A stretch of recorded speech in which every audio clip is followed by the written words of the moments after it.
Good evening, my beautiful people. Espero que estén todos bien. Escuchen esto que les voy a decir. Hay un truquito que les voy a dar con respecto a el uso de varios verbos en inglés. Tendemos a cometer errores como I need check, I have go, I need clean, y hacemos ese tipo de cosas, ¿no? Y hay una reglita que a la final, si te pones a ver, va bastante paralela con la estructura del español, cosa que es bastante extraño, ¿no? Pues ya hemos aprendido de que las estructuras son muy diferentes. Pero hay algo que llamamos el infinitivo del verbo. La forma infinitiva del verbo, en pocas palabras, es como la forma natural del verbo. O sea, el verbo sin haber sido conjugado, el verbo sin estar relacionado con un sujeto. Por ejemplo, cuando tú dices el verbo comer.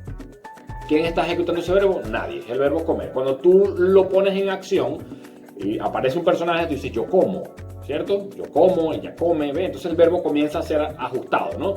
Pero el verbo en su forma natural es comer. Entonces, esa forma infinitiva en inglés es cuando lo ves con la palabra to. Ese es el infinitivo. Entonces el verbo comer no es eat, es el verbo to eat, ¿ok? El pasado sería ate.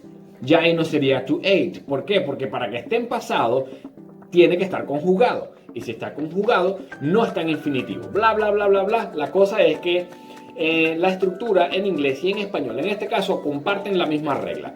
El primer verbo en una oración lo va a estar ejecutando un sujeto. Vamos a ponerme a mí como sujeto y yo digo I eat. Voy a seguir con la idea de las arepas del live que hicimos pasado. I eat arepas, right? I eat arepas.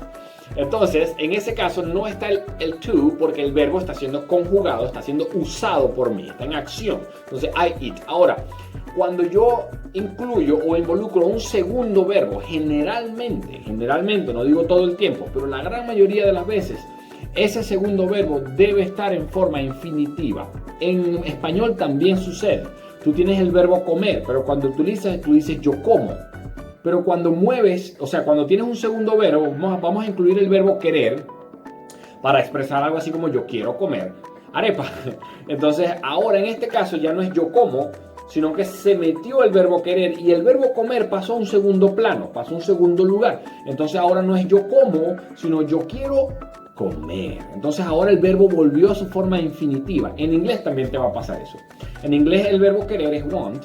El verbo comer es eat, perdón, to want y to eat. Ahora lo voy a conjugar y voy a decir I want, que es el conjugado, por eso no tiene el to, pero el segundo verbo ya no está conjugado, por lo tanto debe estar en su forma infinitiva. Entonces la frase siempre va a ser I want, que es el primer verbo, to eat, que es el segundo verbo en forma infinitiva, ¿ok? Entonces generalmente el segundo verbo debería estar en su forma infinitiva. Hay algunas excepciones. Yo lo he visto mucho con el verbo help, to help. No sé si se habrán dado cuenta, de repente cuando lo diga van a decir, ah, sí, yo lo escuché una vez. Cuando dice, ayúdame a limpiar. Ayúdame a limpiar.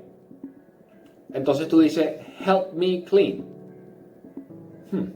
O sea, ahí no lleva el infinitivo. Bueno, como alguien me dijo una vez, y una vez lo leí por ahí, todas las reglas tienen sus excepciones. Y esto no es una excepción. Todas las reglas tienen sus excepciones. Pero en línea general, que es lo que yo siempre me enfoco, que en línea general, el primer verbo va a estar conjugado, el segundo verbo debería estar en su forma infinitiva. Entonces, verbo 1 y el verbo número 2 los vamos generalmente a separar con el infinitivo to. Por ahí nos vamos a ver también casos con el like o el need, que el segundo verbo puede que no tenga el infinitivo to, sino que tenga el infinitivo ing, haciendo énfasis en el gerundio. Una vez les comenté que el gerundio era la transformación de un verbo a sustantivo para poder hablar de él y eso, y bla, bla, bla. Eso también podría pasar, pero eso no quiere decir que la estructura verbo 1, verbo 2 separado por el to no sea correcta. Yo podría decirte, my house needs cleaning. No me estoy refiriendo a limpiando, del cleaning limpiando, sino que mi casa necesita limpieza. ¿Ve? Entonces estoy usando el gerundio cleaning, no el verbo en continuidad limpiando, sino el verbo clean convertido en sujeto, limpieza. ¿Ve? Entonces ahí tú dices, pero ahí no tiene el to. Bueno, ese es el caso del gerundio. ¿Ve? Ahora, si yo digo que necesito limpiar mi casa, el verbo necesitar es need, el verbo limpiar es clean. El primer verbo es need, porque soy yo el que lo está ejecutando, y el segundo verbo estaría en su forma infinitiva, limpiar. Entonces la frase sería I need to clean. el complemento sería my house, ¿ok? Entonces, en conclusión, generalmente el verbo 1 y el verbo 2 lo vamos a separar con el infinitivo to, ¿ok? Por ahí vamos a ir más adelante, vamos a ir viendo las diferentes excepciones que hay en las reglas, pero en línea general podemos ir manteniendo esa estructura, ¿ok? Si tienen alguna duda,